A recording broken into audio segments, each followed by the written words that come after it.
It's a good ball played in for Tony Morley. Oh, he missed it! It is! Peekaboo! Villa in the lead!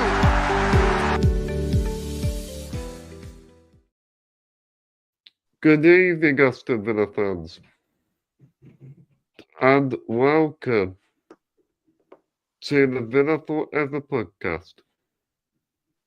I am your host, Chad Williams. Please subscribe. Make sure to smash the like button on this podcast, and you can follow me on Spotify, Amazon Music, and Apple Podcasts. Let's spread awareness of Duchenne muscular dystrophy. This evening, I am joined by my special guest, Robbie Meakin, who is a radio presenter for 1018 WCR FM, Wolverhampton Sport, and he is a Wolves fan, and he has been on my podcast the last time Aston Villa playing Wolves, and after last Champions League game of the league phase, the Boston of Britain, last night was a memorable game at Villa Park, and I'd like to remember it finished Aston Villa 4, Celtic 2. As an Aston Villa fan, I'm in dreamland. I never thought getting to the last 16 of the Champions League was ever possible. But now it is. Let's just enjoy the moment and the rest what's got to offer. Aston Villa faced Wolves at Molineux in the West Midlands Premier League derby. This is an important game for both teams, opposite ends of the table. Aston Villa need to get closer to the teams above them for European place at the end of the season. The Wolves are in a relegation battle. It's a good job on the show, Robbie. How are you? I'm all right, mate. I've got a little bit of the lurgy, but other than that, I'm all right, mate. Yeah, who are you? Yeah, I hope you're feeling better soon. Thank you. And it's glad to be back on the show again. Thank you for having me back on, and this time I have remembered to switch the light on first before we get started. Does it use in the reverse fixture last time? Yes. And as you know, Robbie, at the moment, I'm a very happy Aston Villa fan. Yeah. Especially after last night. Yeah. So before we Good get result, into wasn't it? Yeah. It was. I actually enjoyed the game. It's a great game of football, that was. Very entertaining. Yeah. Well, before we get into the preview, I'll talk about some big news that's going on in the last 24 hours. So John Duran is moving away from Villa Park, and I was very obviously upset about this news. I was very shocked about it. So I got this off BBC News. So Aston Villa striker John Duran is close to completing a move to Saudi Arabian club Al Nassr. Sources have confirmed to BBC Sport a fee has been agreed between the two clubs, and John Duran was on the bench for Villa's 4-2 win over Celtic on Wednesday night, and now, which was yesterday, tonight, Thursday, he's undergoing a medical at a price of 65 million for the 21-year-old Colombian has been reported although not verified by BBC Sport. A senior Saudi Pro League source said John Duran will fly to Saudi Arabia on Saturday if the medical goes well. So let's talk about that, Robbie. Yeah. So what do you make of that John Duran news? I mean, it come from sort of nowhere, really, didn't it? I'd got no idea until last night's show. Obviously, on Wolverhampton Sport, we looked ahead to Wolves against Villa, and one of my panelists is a Villa fan, Chris Kelly, his name is.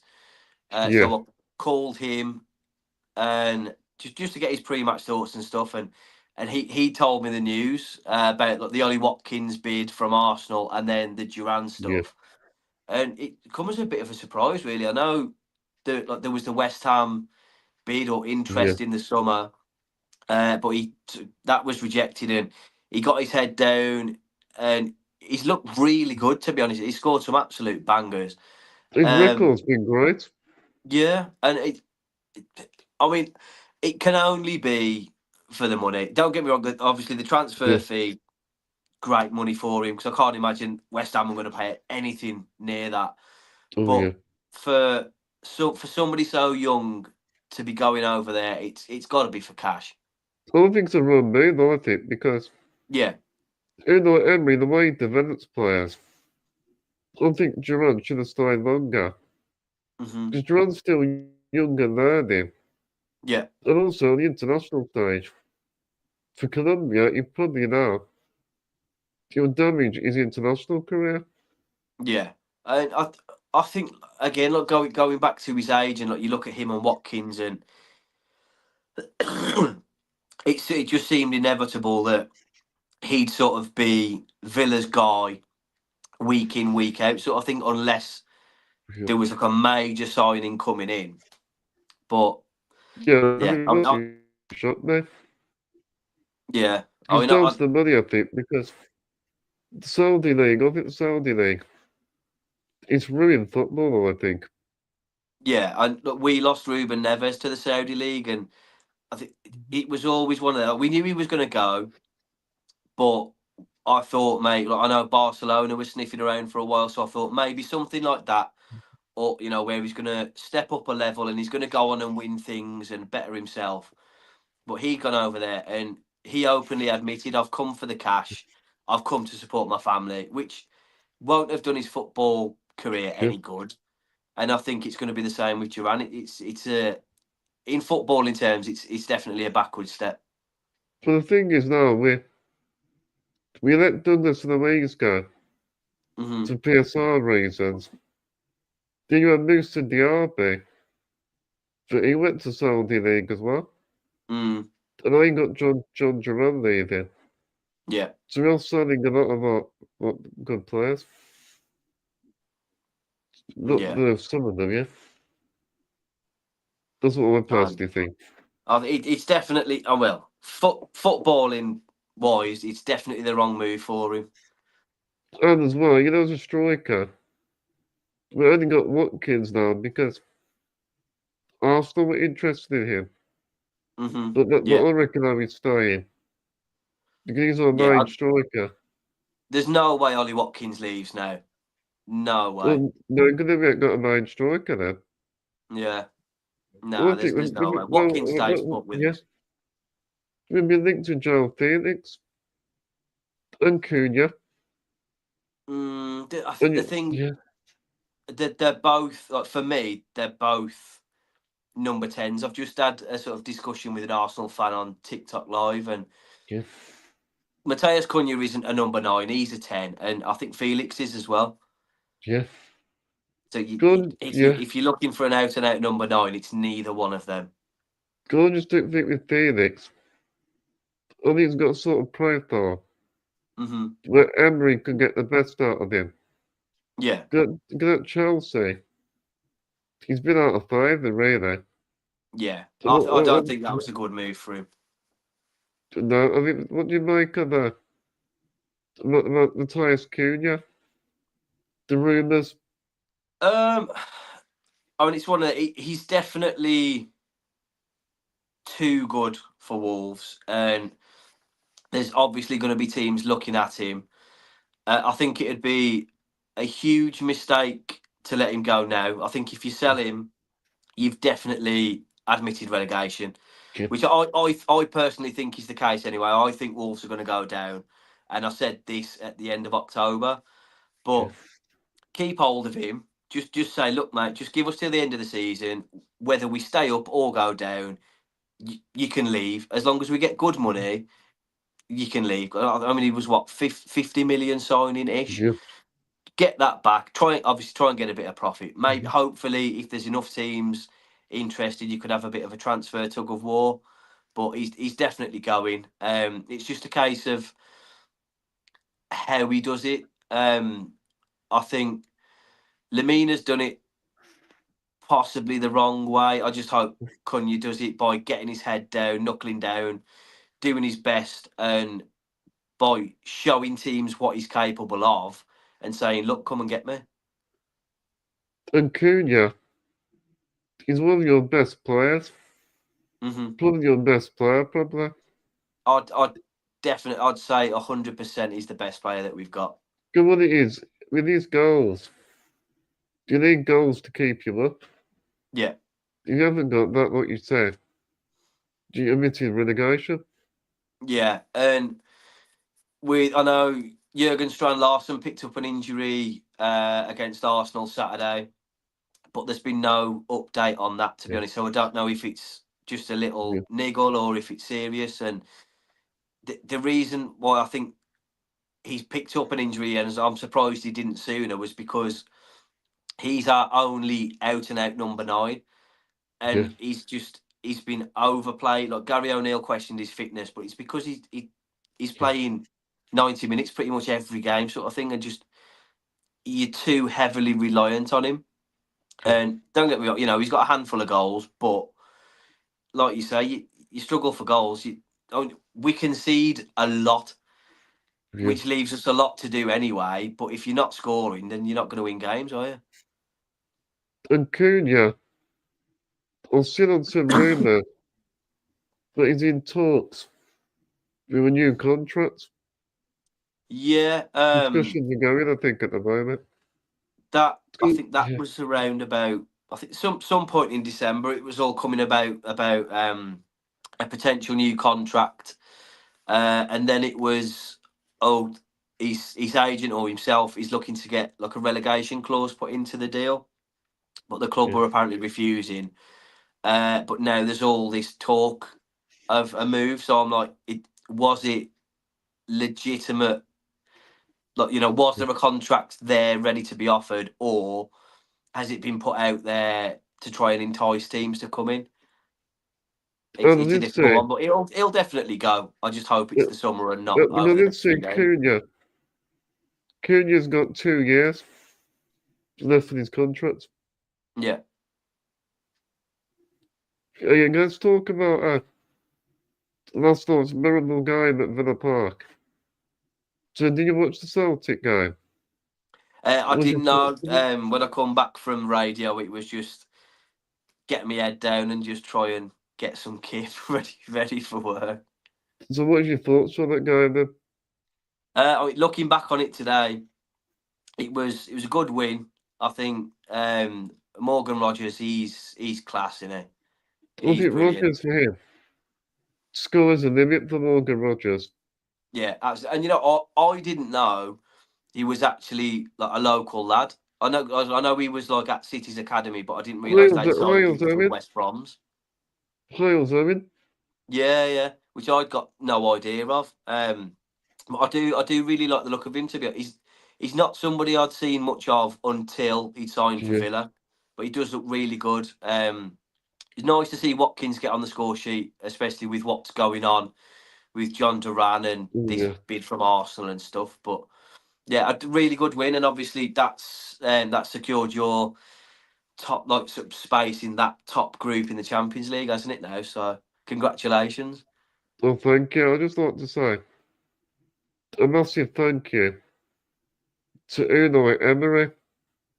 Without him, that wouldn't have been possible without him. I actually enjoyed the game of football. Yeah. It's a classic European tie. And we played some lovely football. I mean, couldn't believe that, you know, 40 minutes. Roger scored twice in 40 minutes. Yeah.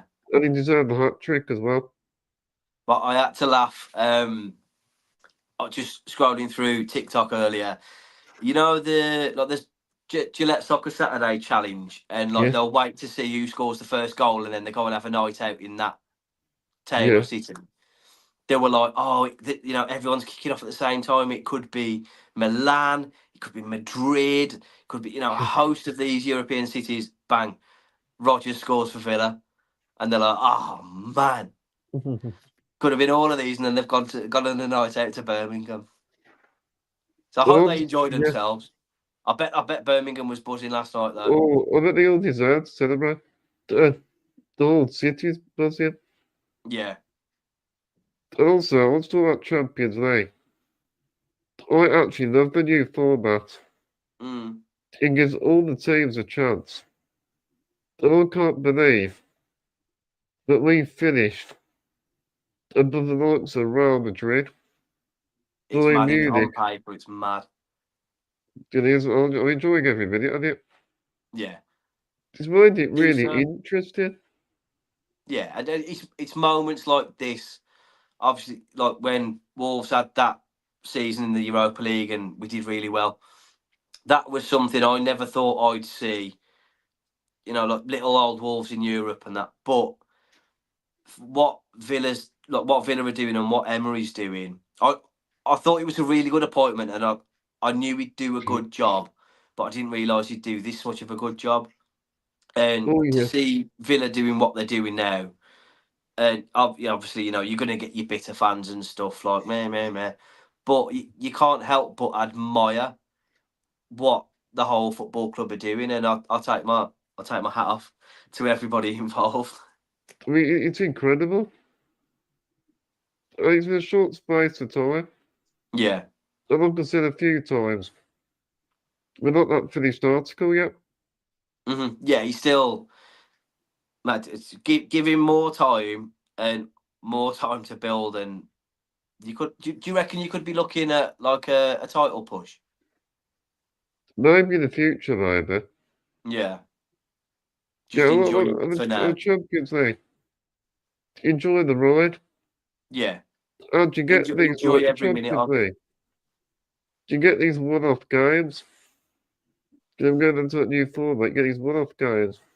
You never think would happen. Yeah. But Yuri Tielemans, he passed the ball really well. Yeah, he's a good player, Tielemans. Yeah, he's one of our crucial players. And Morgan Rodgers, I like the way he linked up really well with Jacob Ramsey. I think we're a better team with Jacob Ramsey, I think. Yeah, another one that's a really good player. And I think one that, I mean, I'm not sure what his contract's like and that, but he's one that I think you'd have to look at and think we need to get this lad tied down long term. I thought Watkins, he should have scored more. But he's a real workhorse. Even when he don't score, yeah, he's always working hard. Yeah, and I think staff and fans don't mind. You know, if he's come off the pitch and he hasn't scored, fair enough. But has he put a shift in? Was his all round play good? I think if he's had a good game in general, you can sort of not forgive it, but you know what I mean. Like, you can wave it off. Like, well, he still had a good game. You know, he hasn't got on the score sheet, but it's, you know, a striker that you'd look at and think, if he's had 4 touches, he's barely had a sniff, he's played poor, comes off, then that's when you going to start getting problems. But Watkins isn't that player, and he's a good player. I do like Ollie Watkins. And Watkins, as a person, he's very humble. He's a real nice person as well. From what I know of what people have said about him. And also, I think Watkins, he works hard because he really pressurised the centre backs. Yeah, And which when is he's crucial in holding them up, today's game. yeah. And the way his hold-up play, what he does, he likes to get on. He brings other players into the game. Yeah. So I think really Watkins, his all-round game makes him better than Duran. That's what I personally think. Yeah, like a more all-rounder rather than just a goal scorer. Yeah. Yeah. And I think that Celtic game, the main thing is we got the job done. So I think it's a massive achievement. We got to the last 16. I think with Unai Emery, we can go deep in that competition. I'd say so. I'd fancy you. I'd fancy you too. But who knows? I mean, we can only dream as fans that win the whole competition. Yeah, it's just a case of taking it game by game, isn't it? And you never know. Yeah. I mean, Spurs got to a final when they come up against Liverpool. What, three years ago-ish, something like that? Anything's possible. Let's talk about your manager, Victor Pereira. So what do you make of Pereira? You know, when his name was first being knocked around, it were, you know, I'd never heard of him, to be honest. But I'd never heard of Nuno Espirito Santo either. Yeah. It did really well, like that sort of new manager bounce, beating Leicester, then Man United, and you're thinking, oh, okay, have things turned around now? Picked up a draw against Spurs, but yeah, it's just defeat after defeat after that. Other than beating Bristol City in the cup, I think against Arsenal we looked a little bit tighter at the back, albeit we played against 10 men for about half an hour. We looked tighter at the back, but we still lacking up top. And I know he's won titles and trophies, you know, at other clubs, Porto, Olympiacos, Corinthians, about three or four others. Yeah, no So about him, but he's a winner, but he managed Porto. yeah, Did a good job there. He's doing well elsewhere. I think obviously he's come in and he's only signed one. Well, I say he. The club have only signed one player since he's come in, and there's talks of Kevin Danso coming in, but I don't think that'll happen. The last thing I saw on that was a 5 million loan fee with the option to buy for 25 mil, which I can't see them going for. I think it'd be poor business from them, because if they let him go just for 5 million and Wolves don't buy, it's backfired massively. But yeah, he might have started well, but I think since after those first three games, we haven't really seen that much of a Progression. difference, other than we haven't seen that much of a differentiation from an O'Neill team, really. You can really, with your team, I don't really see what the difference is. Would No, you say, with Gary O'Neill, what would you say about him? Would you say he was better? Or I the better wouldn't. side? I wouldn't say that there's one better than the other. I definitely don't think we'd have picked up the wins against Leicester and Man U if O'Neill was in charge still. Yeah. But do you just put that down to that new manager bounce? I don't know. He's got a sort of a kind of different shape. I do like the fact that he's come in and basically just said to the players, look, if you don't want to be here, you can go. Like when he gave Mario Lemina the ultimatum, and it looks like he is on the way out, providing a replacement signed. and I know he's had a lot of fallouts. I think from at other clubs, Yeah. but if that's down to just ruthlessness, I'd take it. As long as there's no passengers, which we've seen. I know Wang scored against Man United, but Wangi Chan's dropped right off. I've never been a fan of Pablo Sarabia. I don't think he's good enough. Yes.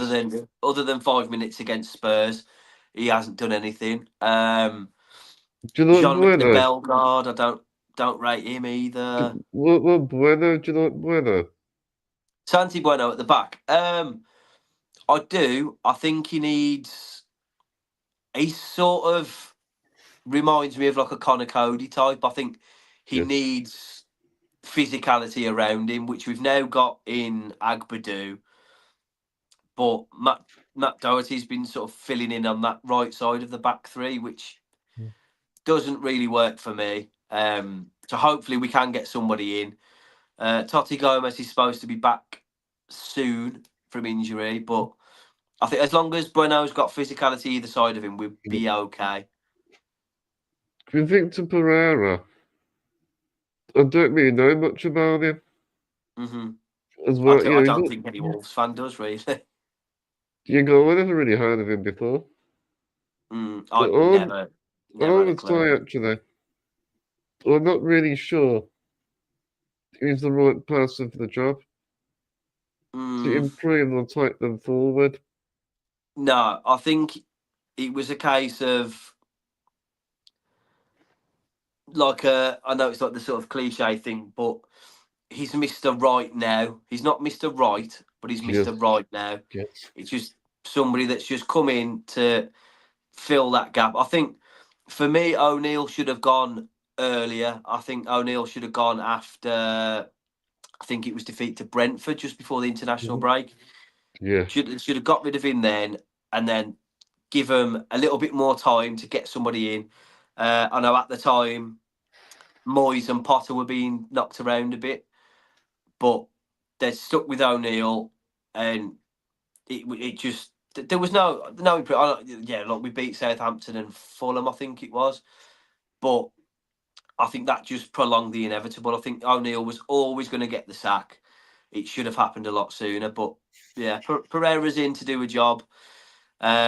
See what happens in the summer. You never know. It might be another sort of Lopetegui situation where he sits down with Jeff Shee and whoever else and says, I need this, this, this, this.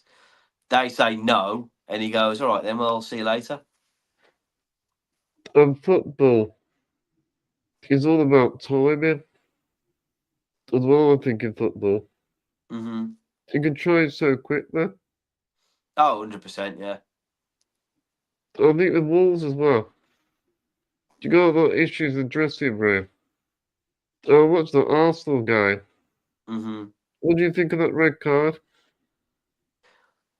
Yeah, he was going bad. He was going bad, wasn't he? Honestly, Pereira. I think Arsenal's red was soft. I said at the time, I think it's definitely a yellow, 100% a yellow card, but the red was harsh. Yeah. The João Gomez one, Gomez, yeah. you knew it was coming. I think it was poor management from Pereira not to have taken him off. And if anything, that second yellow could have been a straight red. It was probably more of a red card than Arsenal's was. Yeah. So we're lucky it was just the second yellow. But funnily enough, I was talking to one of my mates, Ben Knights, on Instagram because he's an Arsenal fan, and he was on about the decision. And I said, mate, I was like, it's coming. I said, you're all right because the ref's going to send João Gomez off second half and we'll be level again. Bang, about what, 20 minutes into the second half or whatever, levelled up, bang.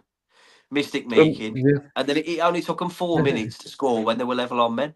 And you knew it was going to happen. I mean, Pereira, he don't know what his best team is yet. No, I don't think he's been around the group to know. Long enough. I think it does need a rebuild as well. Like I've just spoken about the likes of Sarabia. I think Sarabia's contract might be up in the summer anyway. I'd get him gone. Wangi Chan, get rid of him.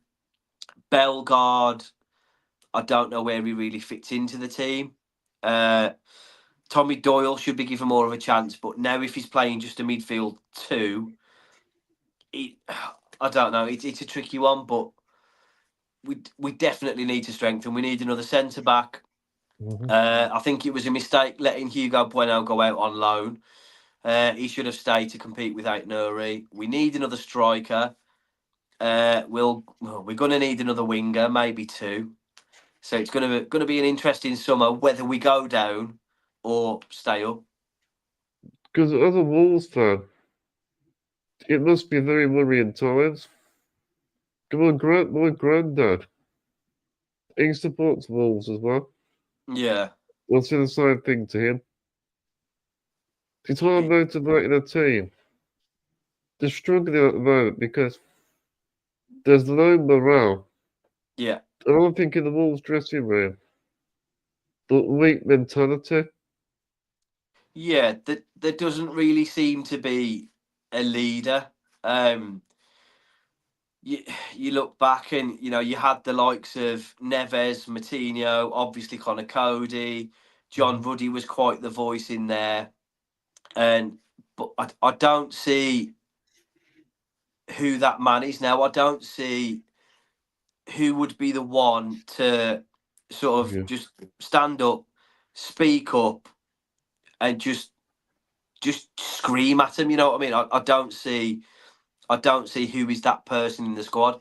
Whether the manager is, I don't know. I don't know much about him, to be honest. But I think we're definitely lacking leaders. Quality. There's quality in there. It's just getting the best out of it. But And I think as well.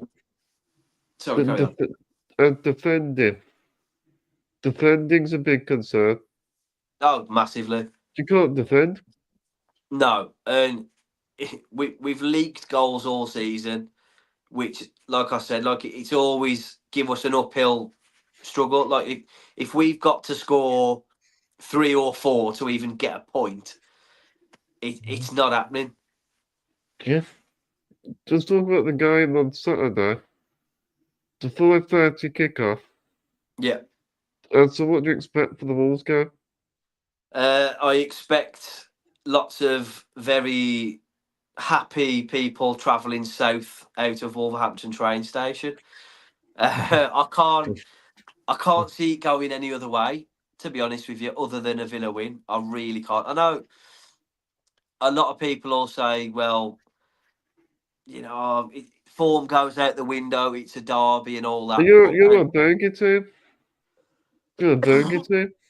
Well, so somebody had posted a stat. I don't know where it come from, but a lad Liam that does the radio with me, he'd told me yesterday that the last time Villa, I don't know if it's 100% true or what, but he said the last time Villa won at the weekend after playing in Europe was actually against Wolves the last time. I've seen that. But man, I genuinely think you'll be all right. Like Chris Kelly that I spoke to, he seems to be not worried, but he can see Wolves nicking it maybe. But I can't see anything other than a Villa win. I just hope we turn up and give it a good go. It's going to be a tight contest, I think. The bragging rights are at stake. I mean, both teams, though, it's really vital. You can use the relegation battle, definitely. Oh, 100%, yeah. We have been, well, since the start of the season, I guess. And I think it'd be interesting with Villa how we get on. The thing is, I think our squad, we're missing strength in depth. Yeah, that's what Chris said, yeah. Gonna get sort of tired. Like the Champions League games. So hopefully we can back it up with Villa win from my point of view. I think you will. I think you'll be fine. Go on, I think I'm a lot not, of I'm not squads. even just saying that because I'm on your Villa podcast. I genuinely think there's Seriously, nothing yeah. to worry about for Villa. I think it's a small squad, but I think we'll get the job done. Yeah, I think we'll be okay. yeah. I think the big thing as well, I think we can exploit that Wolves actually can't defend corners. They concede Nah, a lot set of piece goals. has been huge for us. Don't you? I think you're the most team in the Premier League that conceded the most. Yeah, and then I think when we played Arsenal last week, they're the team that have scored the most. So that was an interesting one. That was one I dreaded. But set pieces and just in general play, we've been awful at the back, and it Come on, doesn't matter whether it's been a back 3, 5, 4, and who's been in there. We just haven't been able to defend. you don't do the basics very well. Hmm And if you don't get your basics right, then nothing's going to go right. So I think that's where we could hurt you. Yeah, Set pieces as well, I think, and also Tyrone Mings. That's a big loss. mm. Hopefully his He's injury. struggled a lot over the last year or two, hasn't he? I think Tyrone Mings. Yeah, he's really struggling with injuries. I do feel sorry for him. Mm. Because like you said, going back to leaders, he's a real leader for Villa. Yeah. You know, Bogard, I think. Bogard will play again in defence. That's the only option we've got, really, now. Well, I don't know. I mean, if Strand Larsen's out injured, then we've got no option. I suppose it's going to be. I'd assume he would go with Wang Chan through the middle as the 9, Yeah. rather than Cunha, because Cunha's better off playing deep. But yeah, I'm really not looking forward to it, to be honest. Yeah, so I'm not looking forward to it.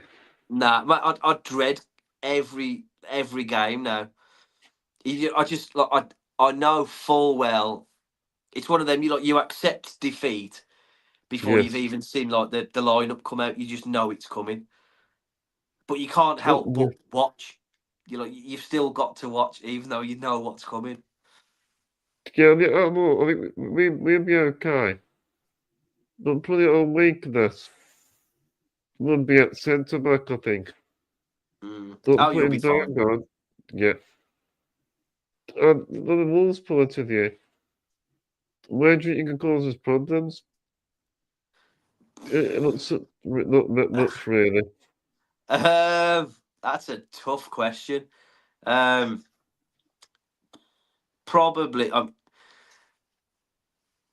probably, probably the wing backs. To be honest, probably like Semedo or Ait Nouri, because I can't see any other danger really. Cunha, Yeah, if he's on his A game, Cunha's a very, very difficult player to play against. But the way he's been over the last 2, 3 games, maybe it's just he hasn't been at the races, even against Arsenal, which was dubbed yeah. his big audition. Yeah, so possibly the wing backs. It, if I see Sarabia or Wang or Mhm. Bellegarde start, then no. Grealish is an interesting one. When he's good, he's good. Like he can cause problems, but yeah, I'd say we're going to need Semedo and Aït-Nouri to be pushing us up the pitch and And I can creating already, chances. I think he will leave as well. Yeah, I think so. He's another one. He's been at the club now for 5 years, I think. Still young, and he's one who I've said for a few years now, really, that I can see him as Andy Robertson's long-term replacement at Liverpool. He'd fit that mould. Yeah, But yeah, he'll go. I think it's the 3 best players that you look at really. For me, I'd say Ait Nouri, João yes. Gomez, and Mateus Cunha. They're they're the three that will go. Other than like the Deadwood or the bit parts, they'll go on to bigger things as well. I should think. As a Villa fan, it'll be a shame if Wolves go down. There won't be no West Midlands derbies unless buggies come up. Well, you never know. I spoke to a Baggies fan at work, and we, just talking football, and said that I said that Wolves are definitely going to go down, and he said, well, the sort of the same thing. Like, hopefully you don't, because we'll come up, so we might end up swapping places, or we'll go down and we'll end up playing West Brom and Blues. That's a good point, yeah. We'll see. Villa, obviously, I'd rather be in the Prem though. So. And Villa will be only the West Midlands Premier League team. No, yeah, that'd be it. It'd be what? If Leicester stay up, you've got Leicester. That'd be it, wouldn't it? Well, I've got two questions for you. Yeah. So what has went wrong for Wolves this season? And what have you made of Aston Villa so far this season? I think I'll start with the negative on Wolves. Yes. It's hard to say what's gone right, to be honest. Everything just seems to have gone wrong. It all comes down to the owners for me, I think. So we've been sort of stuck since Nuno left. We've just been stuck in this cycle, and the reason Nuno left was because he wasn't being backed, so it was like a mutual break. So he wasn't going to get the backing he wanted, so he left. And since then, it's new manager in, not get backed, either sacked or left, and it's just that vicious loop. Yeah. I think maybe the captaincy was probably the wrong choice. But it was a tricky one. I mean, do you give it Cunha, who's arguably your best player, but then Dawson would have been a good shout, but obviously he's barely played, so that would have been the wrong call to make. But looking at like Lamina's outburst and then like the whole transfer request, like if mentality isn't his strongest sort of attribute or whatever, if he's not mentally strong and sort of able in the footballing capacity, it was probably the wrong thing to do, giving him the armband. Again, like I've said, O'Neill should have gone sooner.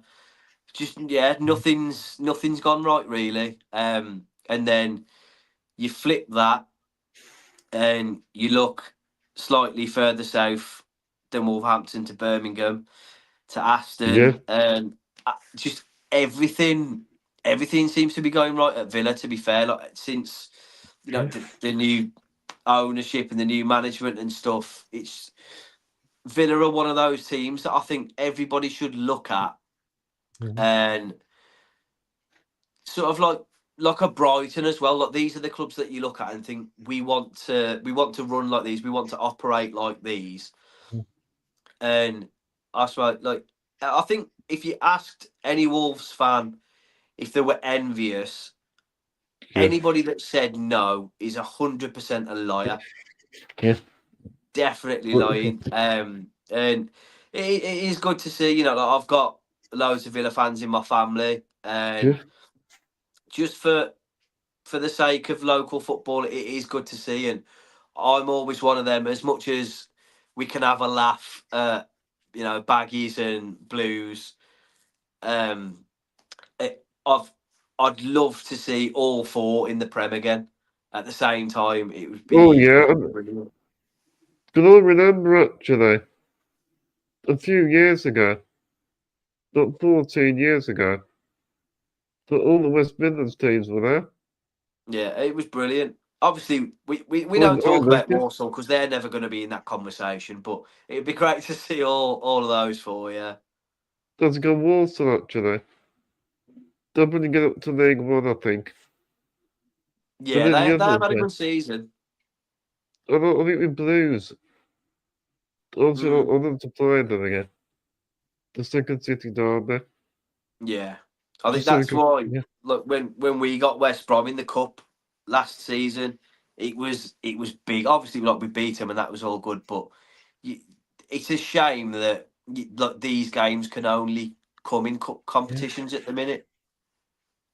Oh yeah. I think Villa pointed, yeah. We've done really well. You know that Emery's only took over just over 2 years. Mm, In a short space of time, we've achieved so much. yeah, What Emery he's done a looks for, fantastic job. I think he just wants more consistency. Hmm. But I think in this season, it's going to be difficult now, being in the Champions League at the same time. But I think we can I, do th- well that I think, competition. yeah, I think if Villa have done well to like balance the two. I know like, any team that sort of qualifies for Europe for not the first time, but you know what I mean. If it's not like a regular occurrence, there's always that question of, oh, will they cope midweek and the weekend, midweek and the, but sorry, yeah, I think Villa have done all right. Yeah, I just want to another point as well that we missed Douglas Louise. I still think we need strength in depth. Yeah, But we're going to give it every time to build. I think we struggled away from home. We hmm, need to improve the away performances. I think we need to be harder to beat away from home. That's happened a few times. But at home, it's a fortress. yeah. Just going to get the away performances right. I think you definitely need that with your home, like with your home games, and looking at the atmosphere, especially like like the European nights are massive, and Villa seem to be doing a good job of it. And I think any successful team needs to make the home ground a fortress. Yep, exactly. It needs to be hostile, and I think that's another thing that's gone wrong at Wolves. Definitely, I think over the last couple of years that I don't know if it's to do with like ticket pricing and fans being priced out, but there's more like tourist fans coming in and stuff. I think it's killed the atmosphere. The atmosphere is not there at Molineux anymore. Really, it's you compare it to when we first come up and stuff like that. Like it's it's quiet. It's not what it was. Okay, Definitely not what it Malcolm. was. And I think again that falls on the heads of the owners Yeah, because of the ticket pricing, because of the managers not being backed, because the whole thing's just gone downward. And it's all well and good saying, oh, you need to get behind the team, come down, you need to give the yeah, fans something to get behind. You need to give fans something to cheer yeah, about because if you're turning up week in, week out and you're watching dire performances, yeah. you're not gonna have it about you. Like you're not gonna be up singing and eh, yeah, that's always been my argument. And I think more so now, it you need to give fans something to shout about, something to rave Come about on, because in there's fans. nothing. They need something to thrive on. The energy to thrive on. Yeah, Yeah, exactly. Yeah, it works both ways. I meant from the Wolves' point of view. I mean, when you go to Molineux, it's not a great place there at the moment. No, and The fans can feel it.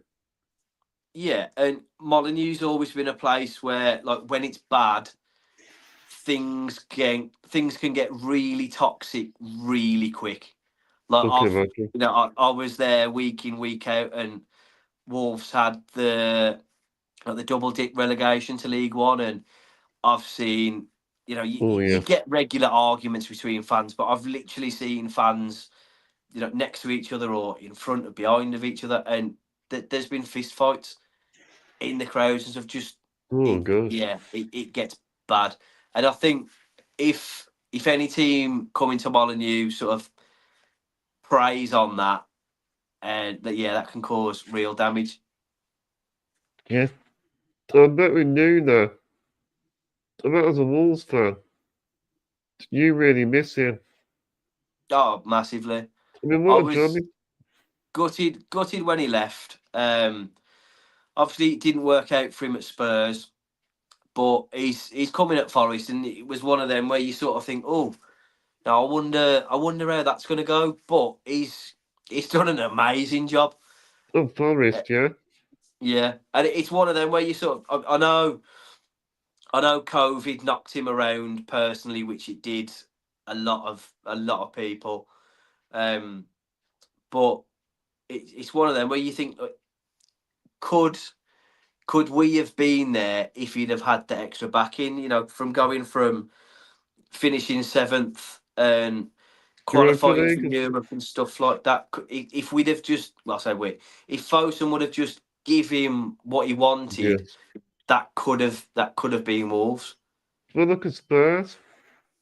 Spurs didn't give him any time. Yeah, So they should have given him more time. I think yeah. he's done it for him. I mean, and Spurs. I don't think Spurs are all that far in front of Wolves now, to be honest. Oh no, but they want Levy out, don't they? Yeah. Oh yeah. Yeah, no. They need Levy out. Wolves need Fosun out. But where do we Yeah, go from here? there have been so many ongoing problems. Well, also, you need a good structure first. Mm. It's everything. It's Yeah. I don't see. I don't see what their sort of planning is anymore as owners. Like, they're an investment company. They're a business, and you get them signing players like Jota, Neves, Ait Nuri, for example, just like young players that you can develop and then sell on for money and stuff. But they're like, it's sort of drying up, and they're looking sporadically in the transfer market. Oh, it's got to be right, or the, all these excuses like, oh well, we tried, but You haven't. for me, like, no, and that you need to see a lot more. Like, for me, like, if that was my business, and business was thriving, you were riding high, and now your business is really struggling, and there's a chance bad things are going to happen. You think, oh well, hold on, I need to protect my business, I need to protect my investment, I need to spend some money. I don't get what their mindset is, that they can just sit back and watch it happen and not act upon it. I look at It's not Wolves. for me. It's as if they're happy to go down. I think Wolves as well. They're too easy to play against. Yeah, They're not hard enough to beat. It's too yeah, easy. That's the biggest problem, I'd say. yeah. But I think anybody would see Wolves in their upcoming fixtures and think, "Ah, well, that's 3 points now." Yeah. Yeah, it's not great for the Wolves camp. No, I mean, I've sort of, like I said, like, I accepted relegation end of October, and it's one of them. You just sort of sit back and you watch it unfold. But I wouldn't. I say I wouldn't mind. Obviously, nobody wants to see it happen. But if you could see a bit of fight, if you could see a bit of something, a bit of resilience, a bit of passion, a bit of desire, a bit of urgency, you'd think, okay, well, at least they're trying. But it's just, mate, it's a really hard watch at the minute. It really is. So, what is your score prediction? Um.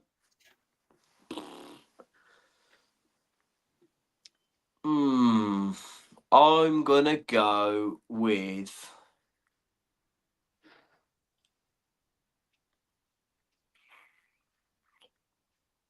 2-0 or 2-1 Villa. Well, I'm going to go at a 2-1 win to the mighty Villa. Well, before we're going to have a little look, I'll bring some comments as well on the screen. I'll address a few comments. Yeah. Before we finish quickly. I'll just get on it so a little look, see who's commenting tonight. Got Mark Huggins first. So if Villa play with the right attitude, they should win. Yeah, I agree, Michael. Yeah, 100%. Thank you for your input. And we got Geordie. Congrats, mate. On getting in to the round of 16. Yeah. But yeah, thank you for all your comments. Thank you everyone for tuning in. It was a great episode. Thank you, Robbie. Thank you for asking me again. And like I said last time, just keep doing what you're doing. You're absolutely smashing it. Podcast's great. You're a great lad. Thank you. Keep raising awareness about DMD, mate. You're doing great. So thank you. And also, you did a great job as a presenter. Thank you, mate. Well, thank you everyone for watching. If you've enjoyed this podcast, please remember to make sure to subscribe if you haven't. Make sure to hit that like button. Make sure to give it a share. And leave us a good review on our audio platforms, including Spotify and Apple. Let me know your thoughts in the comment section. Thank you so much, Robbie, for your time. No, thank you for having me on again, mate. Appreciate it. I'm going to wrap up this episode with Villa Forever and Up the Villa.